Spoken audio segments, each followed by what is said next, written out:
Buenas tardes, chiquillos, chiquillas, chiquilles. Espero que estén muy bien.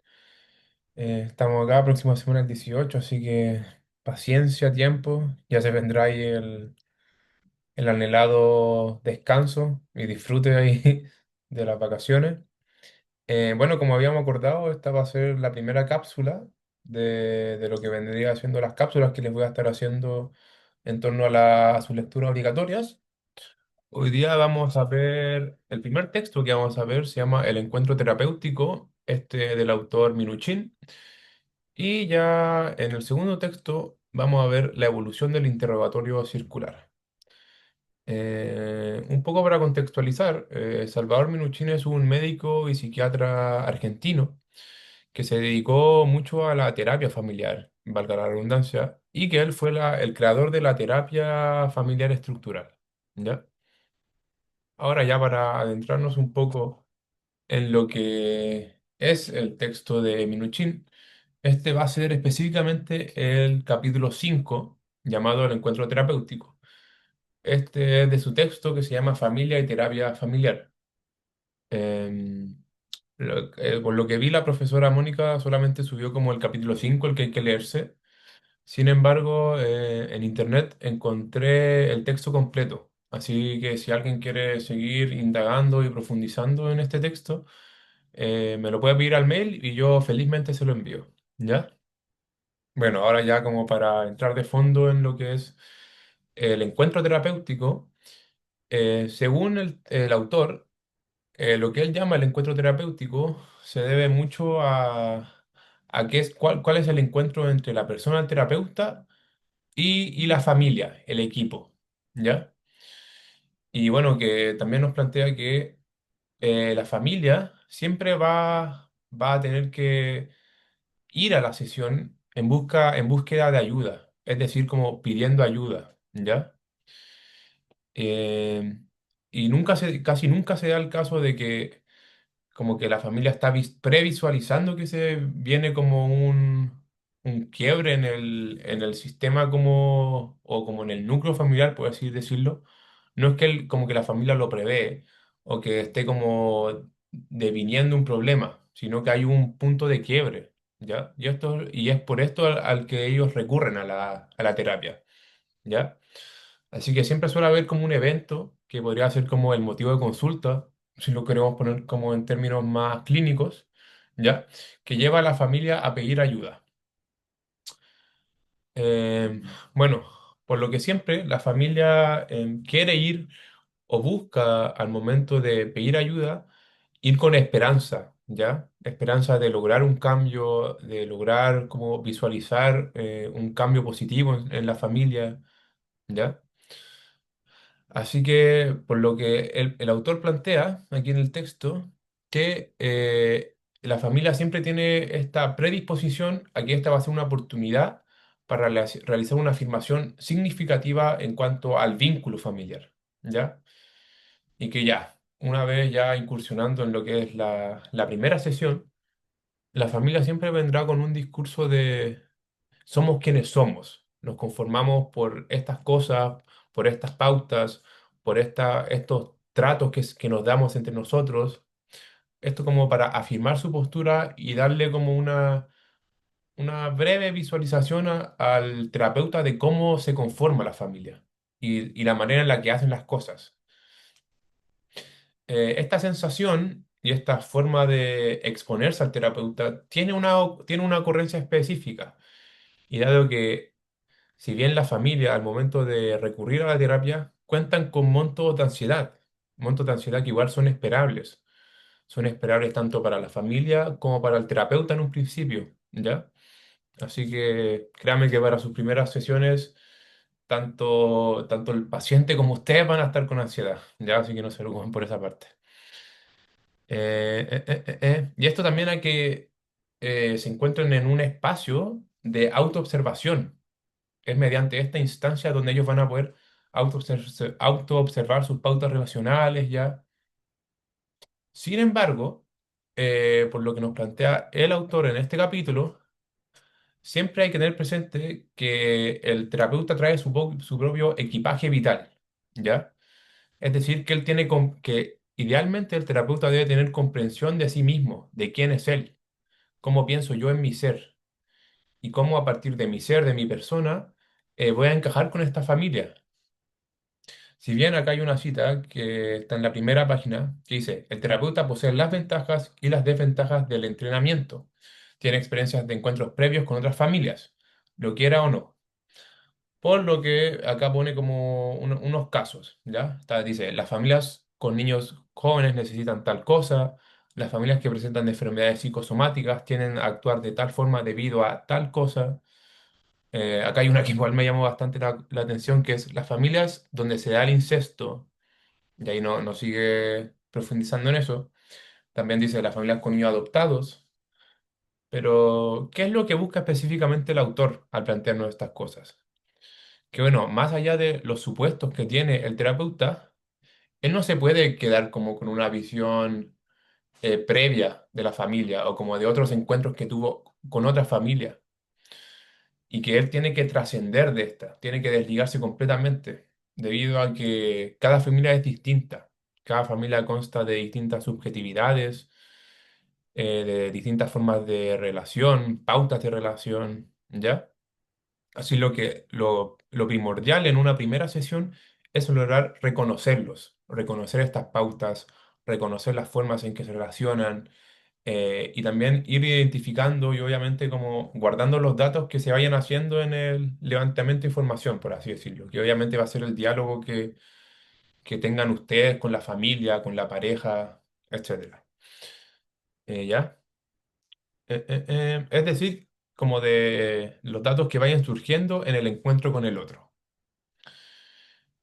Y bueno, mientras el terapeuta ve a la familia, disculpe un momento, ahora sí, eh, él tiene que fomentar e intentar como potenciar, discúlpenme, la asociación libre, por así decirlo. Es decir, que ellos realmente se logren explayar, más allá de quién hable más, de quién tenga como más temas de conversar, en quién remite específicamente el síntoma, ¿ya?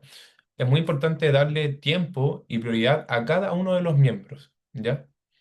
Porque así, a partir de esto, se va a fomentar la revelación y se van a poder identificar y buscar los problemas y las posibilidades de tratamiento, ¿ya? Eh, Después nos va a hablar el autor que en los capítulos anteriores a este capítulo, él realza mucho conceptos que van a ir preparando eventualmente al terapeuta para este encuentro. Sin embargo, Minuchin nos comenta que la terapia es multidimensional, es más que conceptos, ¿ya? Por lo que hay que siempre ir preguntándose y tratar de innovar un poco en las formas de comunicación, cómo animo al otro a que quiera participar del encuentro, cómo interpreto los silencios de la familia, por qué se dan estos silencios, le resultan incómodos estos silencios. Y a su vez, los pensamientos que envuelven estos silencios, ¿ya? Si bien los silencios, como en la cotidiana, pueden ser algo incómodo en las conversaciones, en las instancias terapéuticas es algo que es súper importante, porque da a reflejar mucho los pensamientos y las formas de ser de las personas, ¿ya?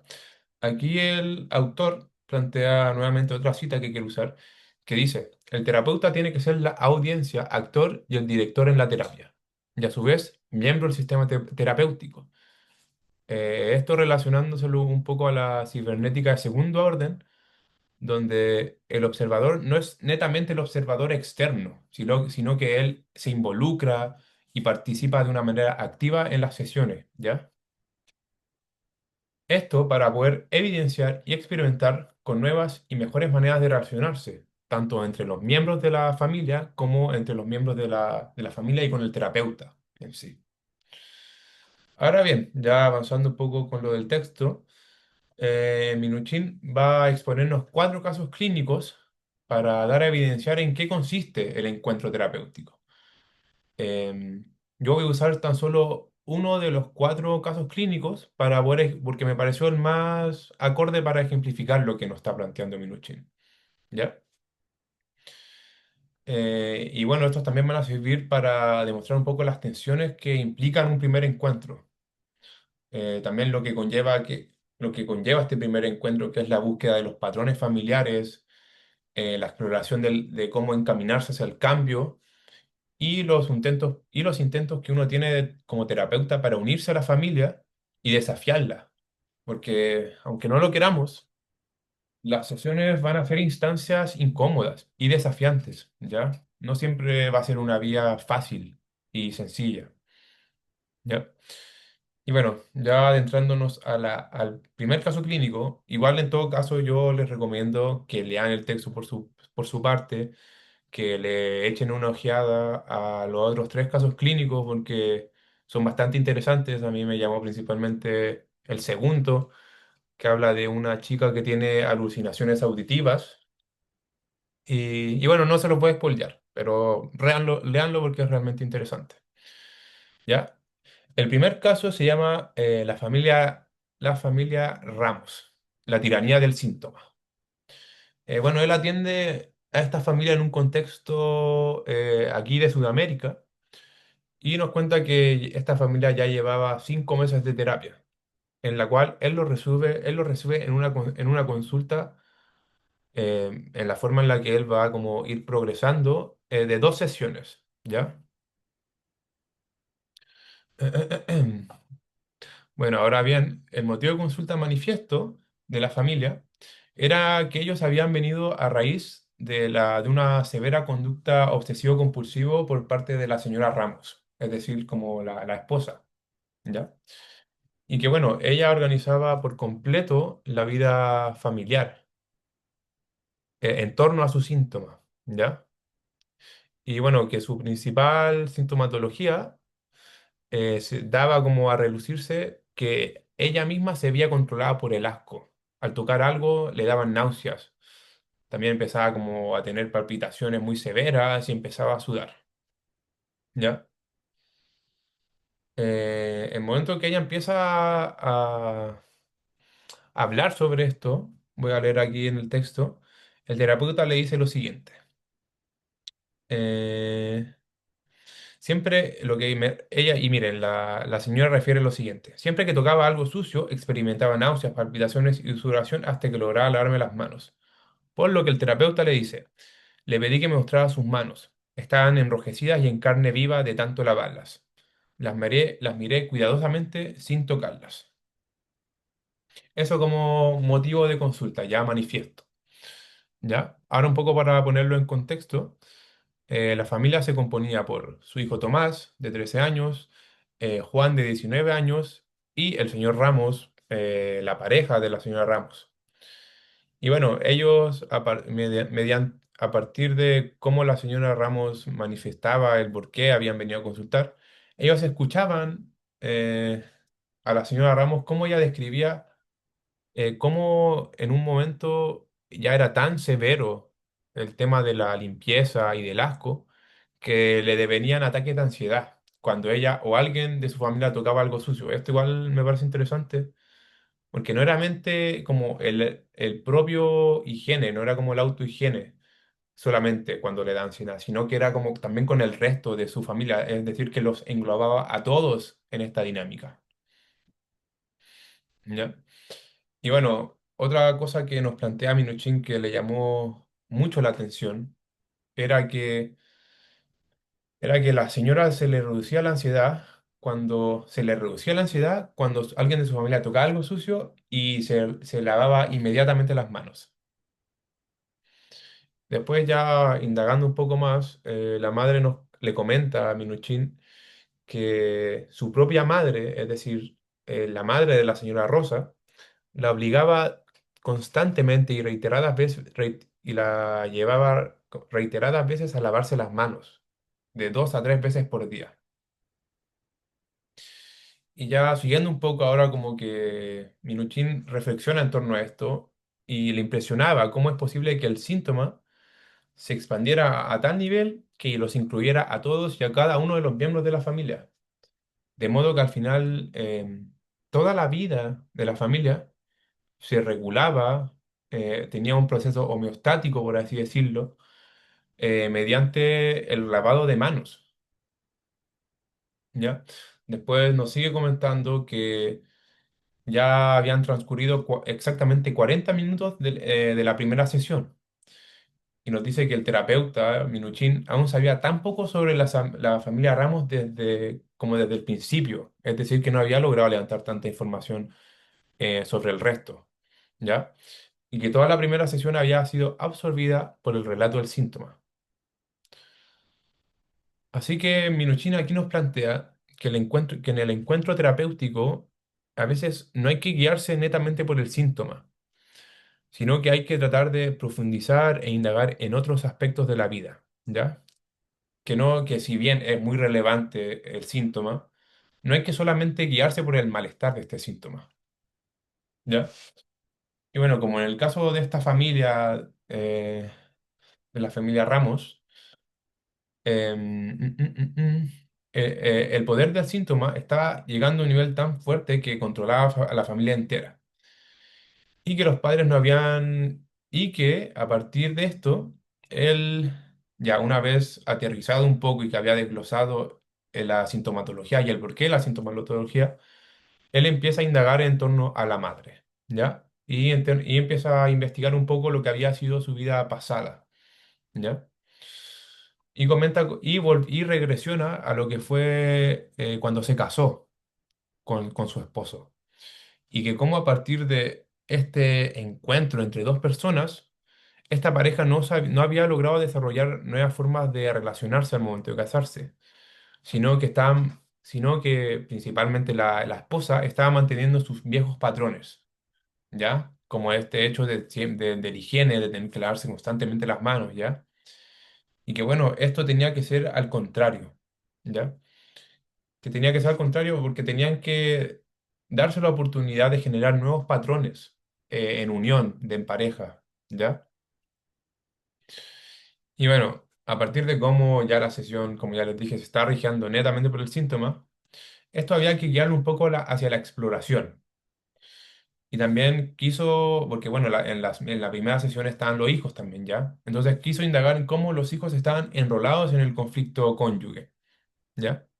Después de hablar del pasado de la señora Ramos y después de eventualmente intervenir en el conflicto de la pareja, le pide a los niños que salieran del despacho, ¿ya? Y ahí empieza a preguntar sobre la vida sexual de la pareja, puesto que Minuchin había asumido que la señora al tener tantos problemas con el tema de la limpieza, él pensaba que su vida sexual no iba a ser tan gratificante para ellos y que le iban a categorizar como algo sucio, ¿ya?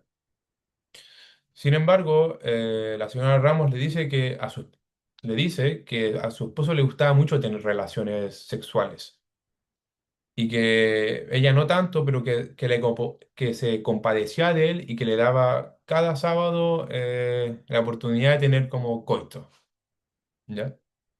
Y que bueno, él podía tocar todo lo que quisiera mientras no le tocara las manos. Y ella dice verbalmente, esto está citado, mis manos son sagradas, dijo ella.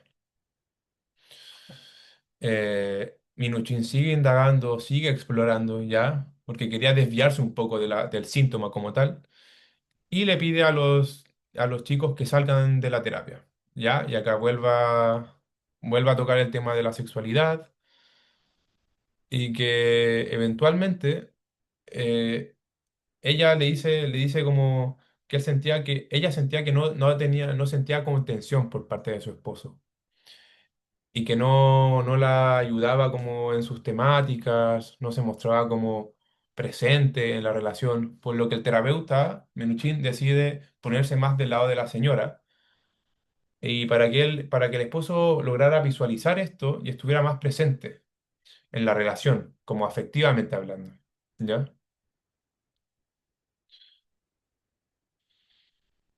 Y bueno, eso fue en síntesis lo que fue la primera sesión, ¿ya?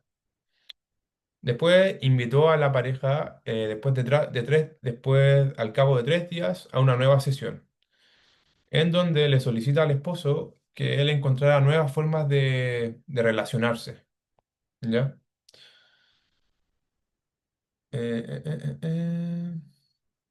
También le pide a la señora Ramos que intentara como dejar en paz las manos de los niños, porque ella le insistía constantemente que también se tenían que lavar las manos.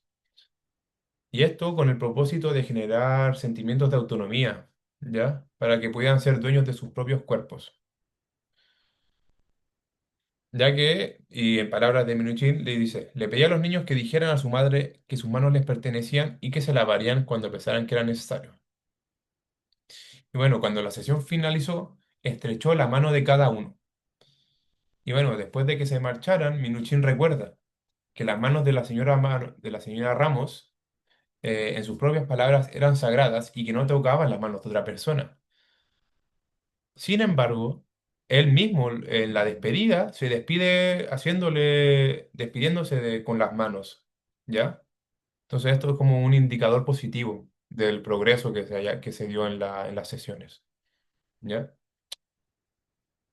Por lo que el matrimonio Ramos y el terapeuta había olvidado un poco los síntomas. Perfecto. Ahora bien, ahora quiero hablarles en lo que fue la creación del sistema terapéutico, que es como un subcapítulo, ¿ya? En el momento en que Minuchin describe el trabajo terapéutico, él plantea que lo que hace es ampliar las diferencias entre los miembros de la familia, porque si bien el síntoma le da cierto confort a la familia, ellos se logran como habituar dentro del síntoma y viven con él. Por lo que él plantea que hay que generar un espacio incómodo y algunas veces imposible de pensar, ¿ya? Y que esto va a implicar un compromiso con uno mismo, en el que hay que continuamente cuestionar los patrones familiares, a la vez que se refuerzan reiteradamente a los individuos atrapados en ellos. Mm, mm, mm, mm. Bueno, ahora también Minuchin nos habla que en Sueños de Experiencia ha visto que la gente refiere mucho el no querer cambiar.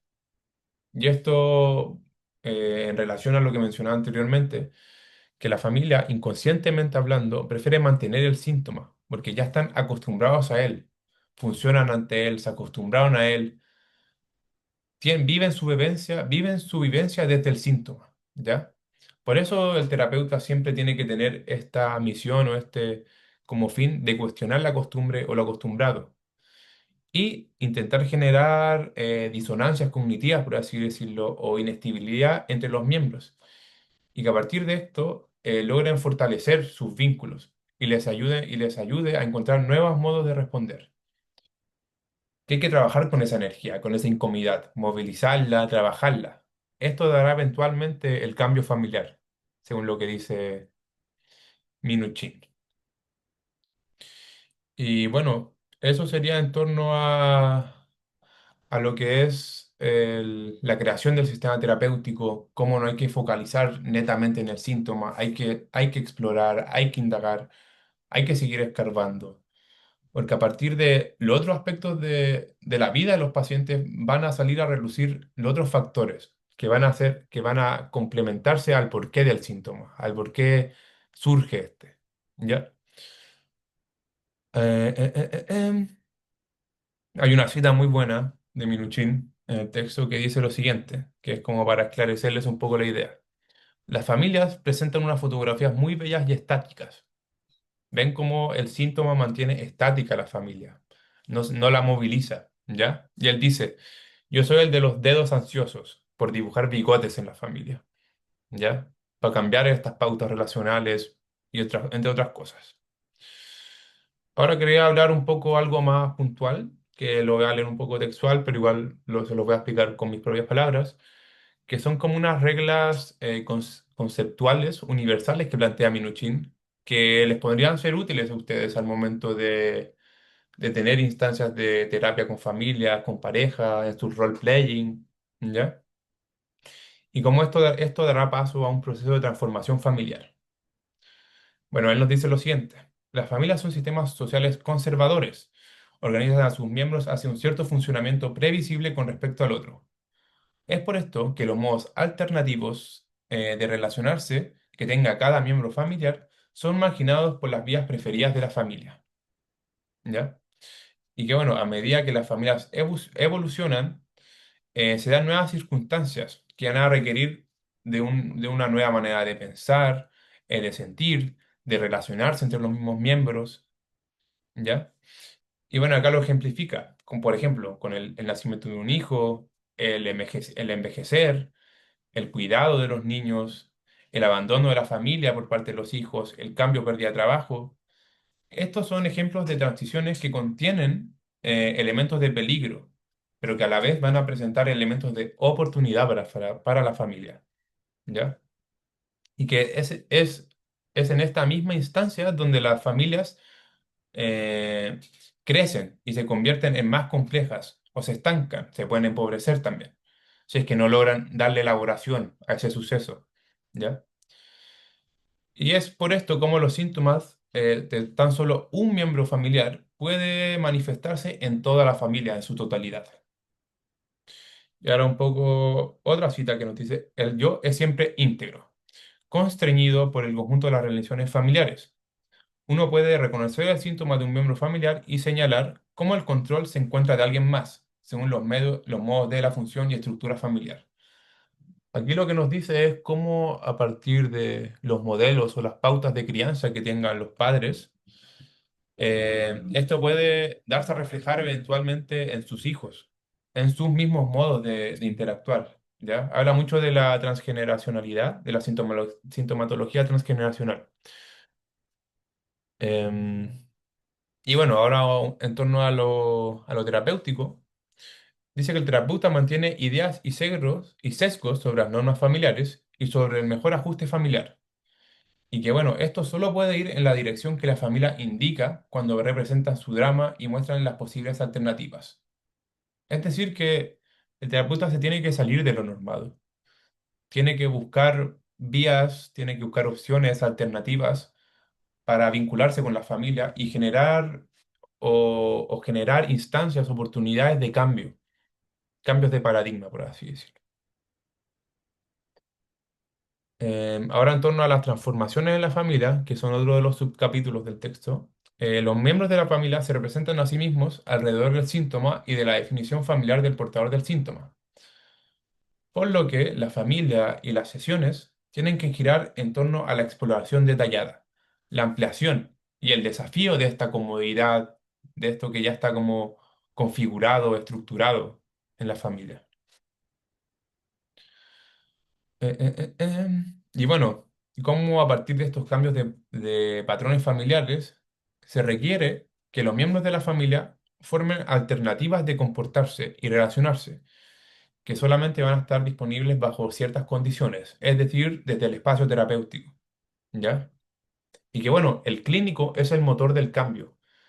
Él va a ser el mecánico que va a promover el cambio, que lo va a potenciar, el cual va a introducir cambios en el patrón que usualmente suele ser disfuncional y es por eso que ellos que los traen, que llevan estos como patrones disfuncionales a la terapia para hacerlos funcionar, ¿ya?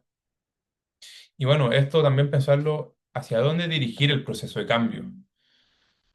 Estos, primeramente, antes de siquiera como pensar en cómo materializarlo, el terapeuta tiene que observar el drama familiar. ¿Cuál es el malestar? ¿Cuáles son los tratos? ¿Cuáles son los valores, las normas que tiene la familia? ¿Ya? Así que cada acción, cada intervención tiene que estar de antemano meticulosamente pensada. Y bueno, el terapeuta explora el potencial del cambio mediante la localización de las áreas de conflicto e incrementando de repente la intensidad de este conflicto más allá del umbral más allá del umbral en el cual la familia está acostumbrado. Esto con el fin de responder a un modo diferente, de alternativas diferentes de la intensidad del conflicto, para que vayan surgiendo nuevas necesidades de las familias dentro del sistema terapéutico y para que se puedan abordar, contener darle una escucha activa, entre otras cosas. Y bueno, repitiendo un poco lo mismo, pero en otras palabras, hay que fomentar y acceder a la novedad. Y que bueno, el terapeuta puede recurrir a un mecanismo que es seleccionar a un coterapeuta dentro de dentro del mismo, de la misma familia. Obviamente sin que él se percate de esto, no generar como un tema de alianzas, pero complementar un poco con con este ser de la familia, ¿ya? Y usarlo temporalmente, esto puede ser durante varias sesiones, durante una pura sesión, depende de tu misma decisión. Y ya para ir terminando con este capítulo, quería mencionarles que según Minuchin, hay que sí o sí escuchar la historia oficial, porque esta va a ser fundamental para la preocupación familiar. Pero a medida que uno empiece a participar, a preguntar y a tener un interés realmente genuino, eso es realmente importante, chiquillos, que haya un interés realmente genuino, ya desde tu misma curiosidad, abordar distintas perspectivas de la familia. Y cómo a partir de estas pistas que nos van a ir dando los miembros de la familia, eh, animarlos a seguir hablando sobre sí mismos, sobre otros como con ellos mismos y así. Esto para generar argumentos inesperados, nuevas sinapsis, ¿ya? Entre otras cosas. Y bueno, para terminar, nos plantea lo siguiente, Minucci. Las historias familiares se transmiten en dos niveles. Son narrativas y drama. La narrativa o narrativas están organizadas en el tiempo. Es lineal, es coherente. Mientras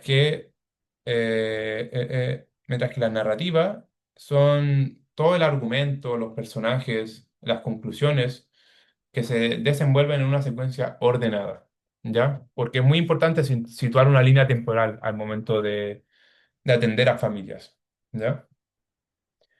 Y eso por parte del primer texto del encuentro terapéutico de Minuchin. Como ya les dije, encontré todo el texto en internet, así que si alguien quiere leerse todo el texto, me avisa y yo se los puedo compartir feliz de la vida. ¿Ya? Ahora, en torno al segundo texto, la evolución del interrogatorio circular, el título es el siguiente: La evolución del interrogatorio circular, entrenamiento de terapias familiares. En este texto, lo que se presenta es la taxonomía del interrogatorio circular, es decir, como la espina dorsal que compone el interrogatorio circular y cómo se lleva a cabo, ¿ya? Cómo se lleva a cabo en las sesiones, ¿ya? Esto para lograr incluir como indicaciones para facilitar el uso en sus primeras entrevistas. Ahora, bien, el concepto de circular ha sido ampliamente discutido en la literatura de la terapia familiar, que desde Bateson, otro autor, elabora que su epistemología cibernética de los sistemas familiares. También está Milán, que introdujo la entrevista circular como una forma de conducir a una investigación sistemática de los cambios y las diferencias de las relaciones familiares que mantienen una forma recursiva de las interacciones disfuncionales o los síntomas de una familia. Esto servirá para recoger información que permita la generación de hipótesis circulares. A medida que vayamos avanzando en el texto, vamos a ir desglosando cada uno de estos conceptos más a profundidad, ¿ya? Para que no se preocupen. Y bueno, esto también brindará, por así decirlo, una oportunidad a las familias para tener un espacio de autoobservación, de una autoobservación sistemática, ¿ya?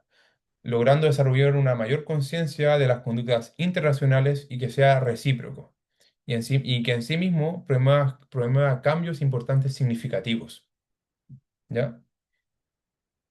Bueno, este texto está enfocado en la clínica terapia familiar y de pareja de la Universidad de Iowa, que nos comentan que incluso después de un año de como de capacitación a sus estudiantes, hay muchos que aún no logran como instaurar del todo en qué consiste el interrogatorio circular.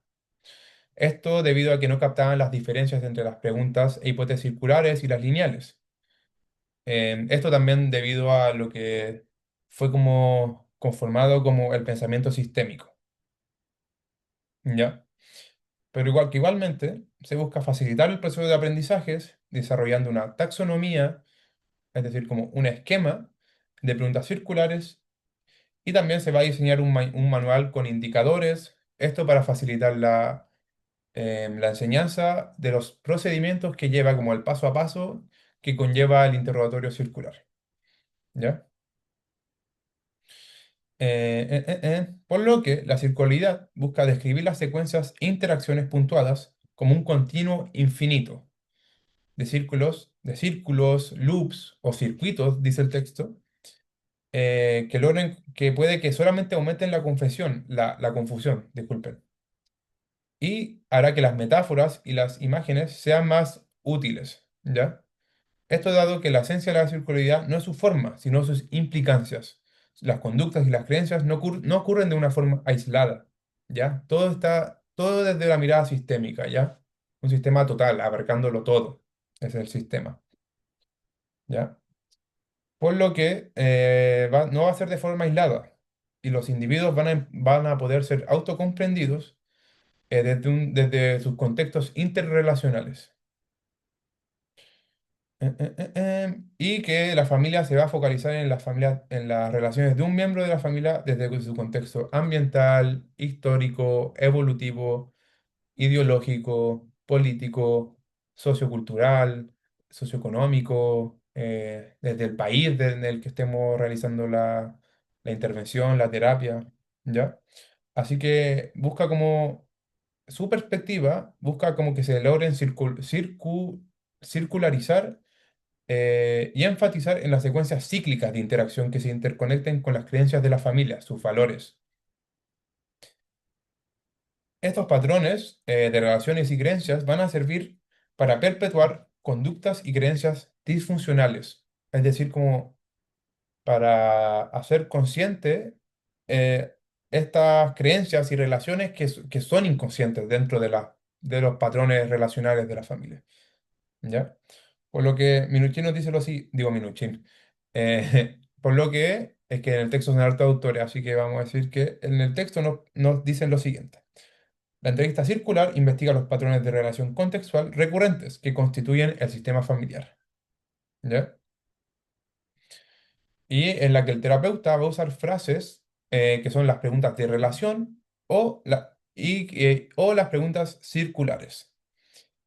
También están las preguntas informativas, reflexivas, las cuales van a servir para enfatizar un poco el objetivo primordial del interrogatorio circular, que es proveer a la familia a un nuevo contexto de información, nuevas fuentes de información, ¿ya? Este va a servir como una forma eficiente de solicitarle a cada uno la información en torno a su propia relación y a su experiencia. Esto a partir de una tríada, ¿ya? La cual es la siguiente. ¿Cuál es la preocupación actual de la familia? Las secuencias de interacción usualmente relacionadas con el problema y las diferencias en sus relaciones a través del tiempo. Esto va a proveer a la familia y al sistema terapéutico un marco sistémico del problema, al cual le va a permitir al terapeuta generar hipótesis y diseñar estrategias de intervención. También preguntas adicionales. Esto para interrumpir los ciclos disfuncionales, ¿ya? De la interrelación que van a ser como desafiantes ante las creencias o los mitos que suelen mantener la sintomatología activa, ¿ya? Bueno, aquí nos comenta un poco sobre la orientación terapéutica de la Clínica de Terapia Familiar de la Universidad de Iowa, que es un modelo de terapia y de pareja integrado que incorpora principios y técnicas de los enfoques estructural, estratégico, sistémico y multigeneracional, ¿ya? Más adelante vamos a ir como paso a paso, pero en este texto que es como una guía, una pauta sobre el interrogatorio circular, vamos a hablar sobre el proceso de enseñanza de la neutralidad, la hipotización y la circularidad. Y cómo mediante este texto, que obviamente les recomiendo que se lo lean porque ya después son como netamente preguntas que se pueden hacer dentro del interrogatorio circular y cómo a partir de qué instancia estés con la familia hay que abordar o plantear cierta pregunta. Por lo que va a ser una guía para la aplicación de estos principios, ¿ya? Primeramente, la enseñanza de las preguntas circulares. Bueno, una vez que ya ha entendido la teoría y el pragmatismo con el que se da las entrevistas circulares, hay que introducirse en las preguntas circulares y la variedad de estas, que cabe mencionarles que son infinitas, realmente que no tienen fin las preguntas circulares, ¿ya? Por lo que hacerse una clasificación previa en esquemas, aunque es muy informativa, no es tan buena herramienta para el entrenamiento de terapeutas en el interrogatorio circular. Es decir, que es una guía de procedimiento para su uso, ¿ya? Que idealmente ustedes van a lograr como integrarla a medida que la vayan usando, ¿ya? Yo les recomendaría mucho usarlas en su medio cotidiano, con su familia, con sus amigos, cualquier espacio o instancia donde estén compartiendo con el otro pueden poner en práctica este interrogatorio, ¿ya? Por lo que hablaremos de la definición, las secuencias de interacción, comparación, clasificación y lo que son ya las preguntas circulares de intervención, ¿ya? Para empezar, la primera entrevista se empieza con preguntas circulares de la primera categoría, es decir, la definición del problema. Poder dar a dilucidar y a entender eh, de qué trata este problema. Pero este levantamiento de información se tiene que realizar a partir de cada miembro y de su propia perspectiva en la situación, ¿ya? No hay que dejar a nadie aislado, ¿ya? Eh, y por lo que las preguntas comienzan desde el presente. Por ejemplo, ¿qué es lo que te preocupa ahora a ti mismo en tu situación familiar? Después se explora el pasado. Acá dice, ¿cuándo notó usted por primera vez este problema? Y después se investigan las expectativas de cada uno y de cómo será el futuro o algún evento hipotético. Como por ejemplo, nos dicen aquí, si esta situación, por ejemplo, de BIF, de violencia intrafamiliar, se mantuviera igual por los próximos, anda a saber, 10 años, ¿qué haría usted? ¿Ya? Y bueno, ya después de esta primera fase se puede avanzar hacia la siguiente categoría, que son las secuencias de interacción.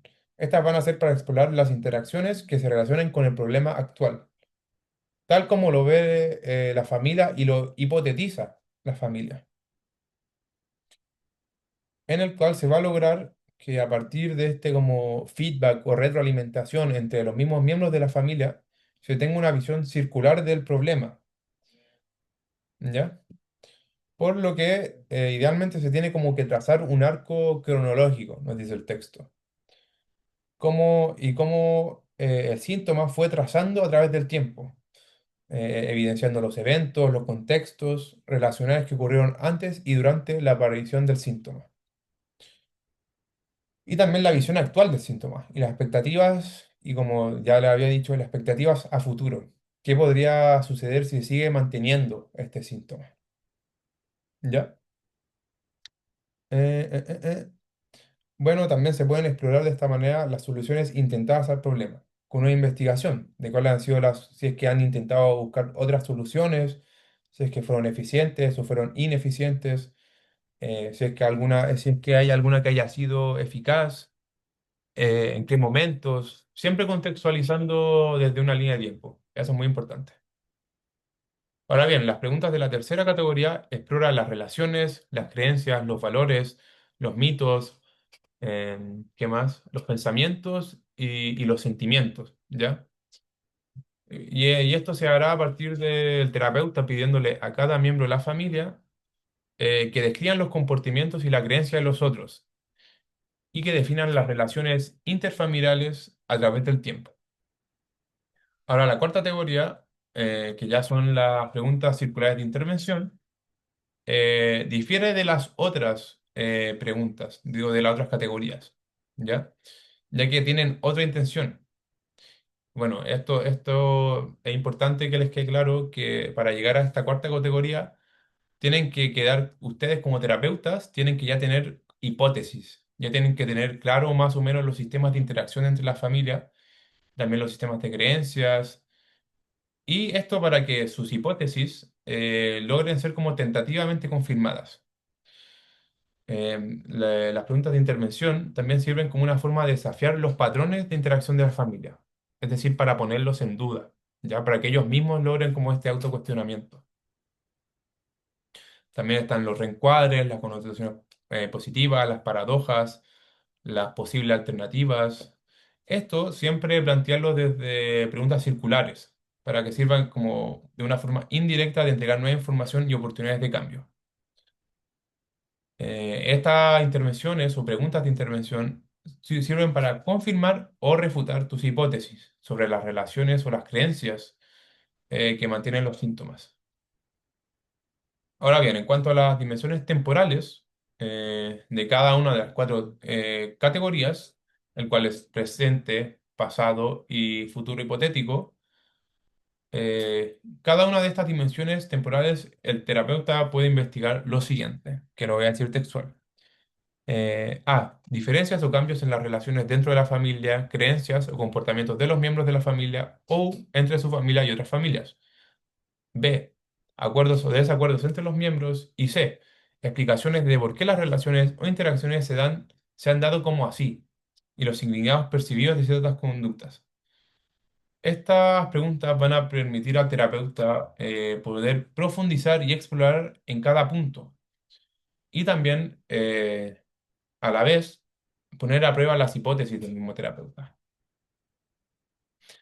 Ahora ya, vamos a la página 4, en la cual empieza la tabla. Espérame, me perdí. Acá. Ya veré que la tabla uno, que es la guía para el interrogatorio circular. El primer punto es la neutralidad. ¿En qué consiste esto?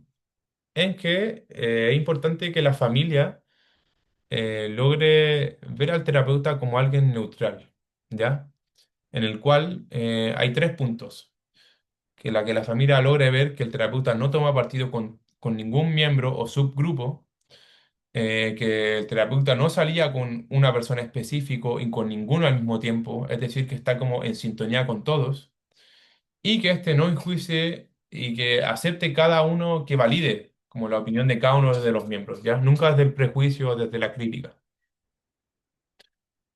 En la que el terapeuta, para facilitar un poco la neutralidad, le tiene que hacer preguntas a cada miembro de la familia, tratando de usar la misma cantidad de tiempo cada uno y yendo como desde nuevamente la circularidad, ¿ya? Como que en verdad cada uno cuente con el espacio y al mismo tiempo de escucha, ¿ya? Y hacerle la misma pregunta a cada miembro, o el mismo tipo de pregunta, ¿ya? Que también se debe ayudar a neutralizar cualquier intento de un miembro de la familia de formar como una relación especial o que haya como una coalición con el terapeuta. Esto se hace desde el equipo, que es el equipo, es decir, la familia. ¿Ya? Ahora ya el punto 2, la hipotetización, que son suposiciones tincadas. ¿Ya? Tincadas, ¿qué se refiere con tincadas? ¿Qué es lo que te tinca a ti? ¿Qué es lo que crees que es más posible de que sea? ¿Ya? Hacerse un mapa conceptual, ¿ya? Tener como dar espacio a la especulación, a las explicaciones alternativas, al porqué del problema obviamente, y siempre considerando el contexto relacional. Ahora ya, el propósito de la hipótesis es primeramente conectar las conductas de la familia con con un significado. Es decir, como atribuirle un porqué. Siempre ir más allá, ya no quedarse como con la superficie, ya siempre con el trasfondo. También sirven para el terapeuta para tener como cierto orden de qué preguntas hacerle a la familia, ¿ya? Y bueno, siempre introduciendo una visión sistémica, es decir, permitir a todos los miembros de la familia que desarrollen su propia visión, es decir, que logren expresar su propia visión del conflicto, que pueden ser distintas, pero siempre van a estar relacionadas en cuanto a las creencias, a los valores, a las normas que tiene la familia, a sus comportamientos. Ahora bien, lo que es la formulación de la hipótesis Estas se tienen que basar principalmente en la información recolectada de la familia, por cualquier medio. Puede ser mediante llamadas telefónicas, los mails que se han enviado entre medio como sistema consultor y consultante, la entrevista de recepción, lo que refiere cada persona. Y bueno, acá también hay otros puntos, que son las opiniones descriptivas de los miembros, las fuentes de referencia, las observaciones conductuales, es decir, los patrones de interacción, ¿ya? Y también información analógica, es decir, como el discurso que imparte cada miembro de la familia, ¿ya? Puede ser en muchos formatos, como metáforas, historias, cuentos, palabras, historias que se repitan mucho o que como que surjan mucho en la sesión, ¿ya? Y acá también entra mucho la creencia, los mitos, los secretos familiares. Y bueno, y que estas tienen, la formulación de hipótesis tiene que ser basada siempre en conocimiento, ¿ya? Y experiencias previas, es decir, que idealmente deben estar sustentadas teóricamente. Entonces, guiar una hipótesis sobre familias similares que hayas visto en tus procesos terapéuticos, que puede ser en torno a su etnia, a su cultura, a su religión, también como problemas o síntomas o situaciones familiares parecidas de algún conocido tuyo o propias también, nunca hay que dejar de lado la evidencia propia ya, y también sobre los patrones de interacción. También sobre como las etapas y claves, en qué etapas del desarrollo está cada miembro de la familia, eso nunca hay que omitirlo. Y bueno, también, como les decía, como con un sustento teórico, ¿ya? Desde lo sistémico, desde lo antropológico, desde la sociopolítica, psicoanálisis, humanismo existencial, análisis existencial, cognitivo-conductual, ¿ya? Ahí la que a ustedes crea que les sirva más para el caso a caso. Bueno, ahora para las guías y un poco las claves, es que en torno a la hipótesis no existen hipótesis correctas y que el objetivo de estas no es como lograr identificar la verdad, sino la explicación más como útil que creas tú que pueda ayudar a la familia, ¿ya? También siempre tiene que ser sistémica, debe incluir a todos los componentes de la familia y formular una suposición que comprenda la relación funcional total. Nunca dejar aislado nada, ¿ya? Porque desde lo sistémico en verdad que hay que contemplar, abarcarlo todo, ¿ya? No hay que dejar nada de lado. También a partir del problema hay que orientar como todas las preguntas que resultan relevantes. Acá sí hay que como seguir cierta linealidad, ¿ya? Hay un tema en específico, se nota que todos son parte del problema. Ahí seguir con eso, seguir escarbando en torno a esa línea de pensamiento, ¿ya? Ahora otros como consejos es como hacer preguntas a cada miembro, desechar las hipótesis desconfirmadas, también se pueden modificar, siempre están sujetas a la modificación la hipótesis, ¿ya? Estas nunca son fijas, no son sólidas, siempre son líquidas la hipótesis, ¿ya? Pueden como fluctuar. Y bueno, esto también para que a ustedes les quede claro es que la hipótesis nunca se la tienen que decir a la familia, ¿ya? La pueden como compartir con sus padres, con sus colegas, con su familia, pero al medio consultor nunca, nunca hay que decir la hipótesis, ¿ya? Y bueno, ya al momento de intervenir, las intervenciones siempre que tienen que estar en correlación con las hipótesis confirmadas o aquellas que crees que sean más útiles para el caso, ¿ya? Bueno, ahora ya lo que es la circularidad, voy a leer la definición. Dice, la entrevista circular es la capacidad del terapeuta para conducir su investigación en base a la retroalimentación de la familia, en respuesta a la información que él solicita sobre las relaciones y por lo tanto sobre la diferencia y cambios. El propósito de la circularidad es introducir a la familia a una visión sistémica de sí misma, proveyendo nueva información sobre sus preocupaciones, sus creencias, sus relaciones, sus conductas, entre otras cosas. ¿Qué más? También para desarrollar, confirmar o negar la hipótesis de la familia y cuál es la función que tiene esta hipótesis dentro. disculpen, dentro del problema. Hay que intervenir indirectamente, ya nunca hay que ser tan explícito, por lo que hay que, mediante esta intervención, hacer como surgir puntos en donde se generen como disonancias cognitivas dentro de los miembros de la familia, ¿ya? Hay que permitir expresiones de afecto, si es que la familia está discutiendo, no hay que decir como este no es un espacio para discutir o hablar la voz, como alzar la voz. Eso es algo que me dijo muchas veces la profesora Mónica, que en verdad hay que dejar que peleen, hay que dejar que se dé la expresión dentro del espacio terapéutico. ¿Ya? Ahora, en cuanto a las intervenciones, estas siempre tienen que ser basadas a partir de una hipótesis sistémica sobre la familia y el síntoma. Todo tiene que estar muy relacionado. ¿Ya? Y bueno, yo sé que uno, desde la formación que uno tiene, como que piensa que las intervenciones tienen que ser como meticulosamente muy planeadas, pero en verdad casi toda acción que el terapeuta realiza, preguntas, intereses que tiene, pueden ser concebidas como una intervención.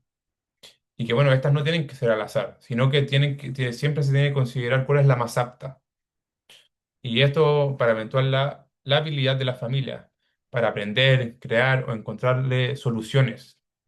Soluciones a sus propios a sus propios problemas mediante sus propias acciones, ¿ya?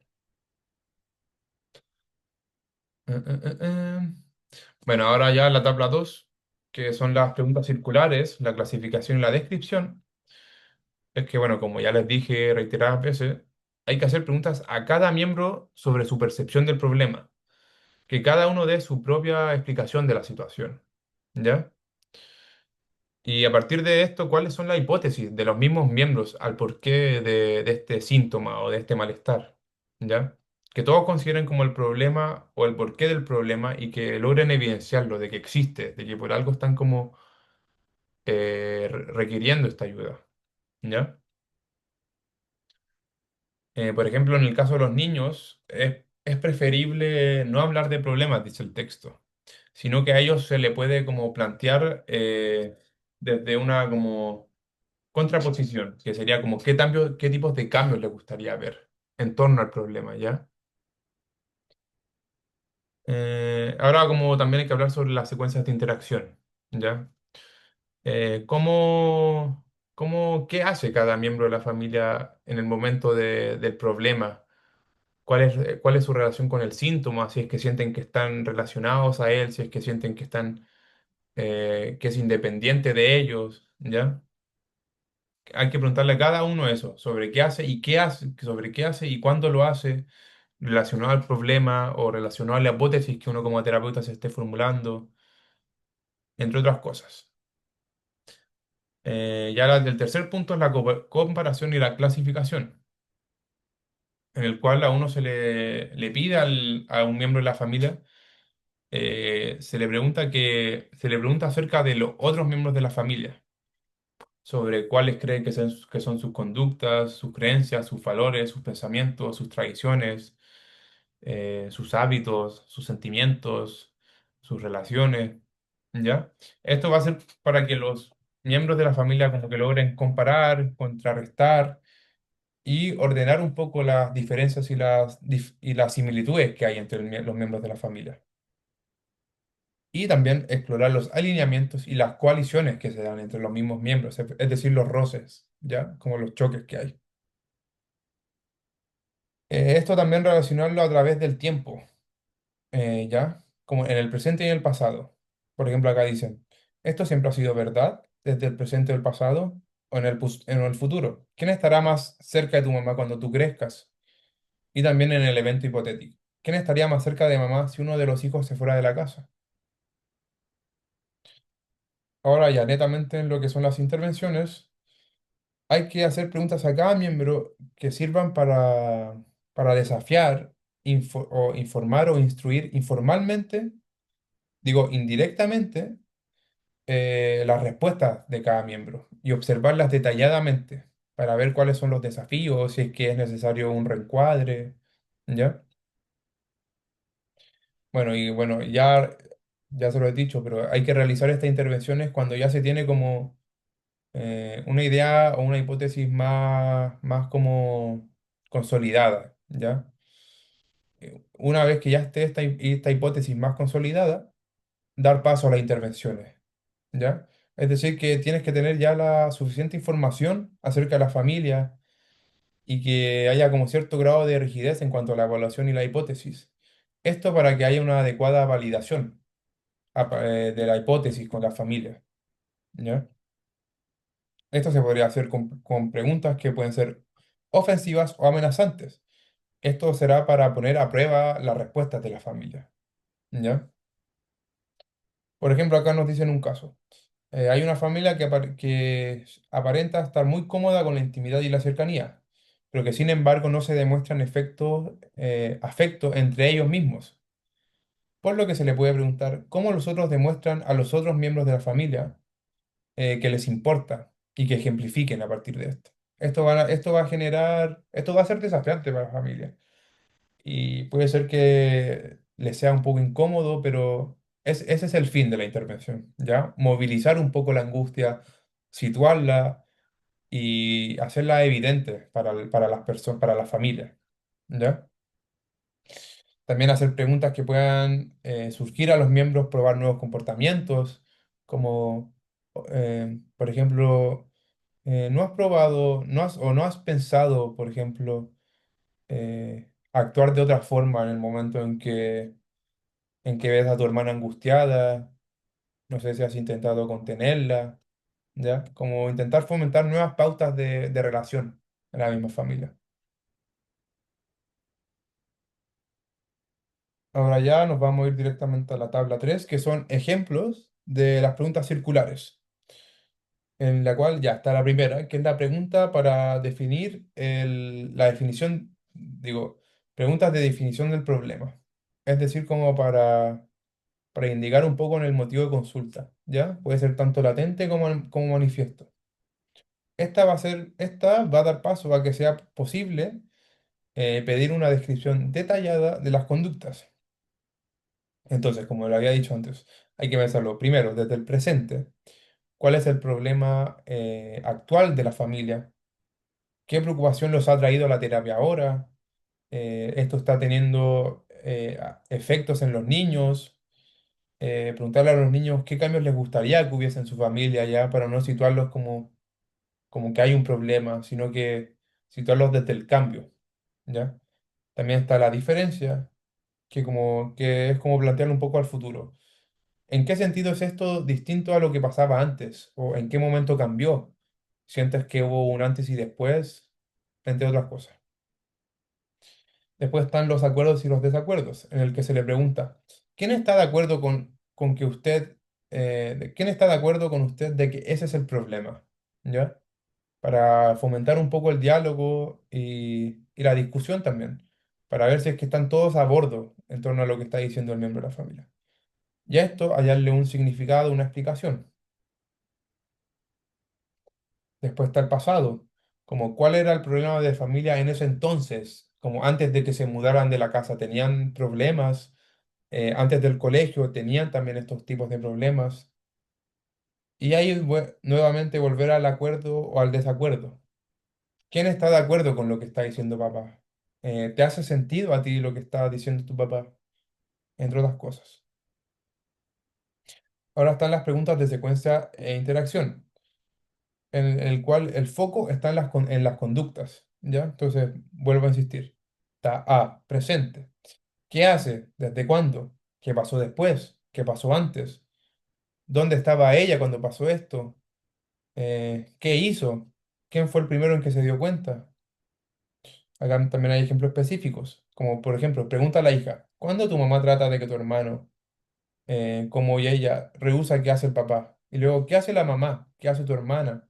¿Qué hace tu hermano? ¿Qué sucede después? Cuando tu mamá y tu hermano pelean, ¿qué hace tu papá? Entre otras cosas. Después está nuevamente la diferencia. ¿Tu hermana siempre ha sido así? ¿Siempre ha tenido estas conductas? Después está el acuerdo-desacuerdo. ¿Quién está de acuerdo contigo? ¿Es así como sucede esto? O, por ejemplo, y después nuevamente la explicación y atribuirle un significado. ¿Cuál es tu explicación para esto? ¿Por qué crees que se den estas conductas? ¿Qué significa eso para usted? ¿Ya? Después está nuevamente el pasado. ¿Quién hizo qué en ese entonces? ¿Intentaron con alguna solución? Eh, qué hacía tu papá en ese momento cuando tu mamá y tu hijastro se peleaban? ¿Ya? Después nuevamente la diferencia. ¿En qué era distinto? ¿Sigue siendo igual? ¿O sea, se mantuvo? ¿O hubo algún cambio? ¿Había algo más distinto? Y después nuevamente, acuerdo o desacuerdo. ¿Quién está de acuerdo contigo? Y después otorgarle significado y una explicación. ¿Cómo explicarías este cambio? ¿Qué significa este cambio para ti? Y ya el punto C, que es el futuro hipotético. ¿Qué haría de usted distinto si él hiciera o no hiciera eso? ¿Qué crees que pasaría si tu mamá dejara de trabajar y tuviera más tiempo y pasara más tiempo con ustedes? Y nuevamente, acuerdo o desacuerdo. ¿Quién está de acuerdo con eso que tú la estás planteando? ¿Qué creen que es lo que probablemente pasaría? ¿Ya? Y después están las preguntas de punto 3 que son las preguntas de comparación y clasificación, donde están ejemplos generales ya. Por ejemplo, a presente. ¿Quién está más cerca de quién? ¿Quién se parece más a quién? ¿Quién es el que se enoja más? Eh, quiero que les quede claro que estas preguntas son vitales para la formulación de su hipótesis. ¿Ya? Y bueno, ahí también échenle un ojeada al texto porque está lleno de preguntas. Y ya, lo que son las preguntas de intervención, que este es el último punto para ir cerrando, es que muchos de los ejemplos anteriores que se dan en el texto, que yo los estoy usando aquí en la clase, pueden ser usados por preguntas de intervención, dependiendo del marco de referencia del terapeuta. ¿Ya? Entonces, nuevamente, el presente. ¿Qué cosas entretenidas hacen, generalmente juntos? ¿Cuánto tiempo pasa usted junto a su hijo? ¿Qué tan a menudo salen como pareja? ¿De quién aprendió su hijo tal cosa? Entre muchas más, ¿ya? Porque en verdad que las posibilidades son infinitas. Después está nuevamente el pasado. ¿Cómo lo hacían sus padres en el pasado? Eh, ¿Cree que el modo de operar de sus padres era más efectivo que el que está usando ahora? Y ahora el futuro hipotético. ¿Qué debe hacer él para prepararse a lo que va a devenir del futuro? ¿Quién será el que esté más preparado cuando esto ocurra? Eh, ¿Cómo te vas a sentir tú cuando Jaimito se vaya de la casa? ¿Qué pasaría si le desconectaras la tele cuando están discutiendo? ¿Ya? Y bueno, eso básicamente es lo que es la evolución del interrogatorio circular. ¿Ya, chiquillo? Esa vendría siendo la primera cápsula de estos dos textos. Nuevamente, si en verdad tienen dudas, si es que no les quedó del todo claro, cuentan con mi correo, me lo hacen saber y yo estaré atento a la duda que surja, que tengan, ¿ya? Así que eso, que tengan muy buena semana, nos estaremos viendo para la solemne, ¿ya? Y con el paso del tiempo estaré subiendo de los otros textos también, ¿ya? De los textos obligatorios, como me pidieron, ¿ya? Así que eso, que les vaya muy bien, muy buena semana y estamos al habla, ¿ya?